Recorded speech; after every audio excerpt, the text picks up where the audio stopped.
而家係星期六嘅朝頭早11點。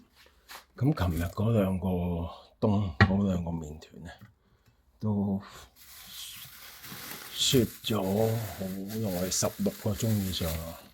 咁你睇下嗰個燒冬而家脹卜卜脹晒。咁我一陣就準備預熱個焗爐，然後咧就可以焗個麵包。咁呢一個咧，我攞出嚟玩咧，呢陣我嚟整一個法棍 baguette。咁一陣咧，我哋又會用呢個生鐵鍋嚟焗個酸種包。咁而家咧就預熱咗佢先。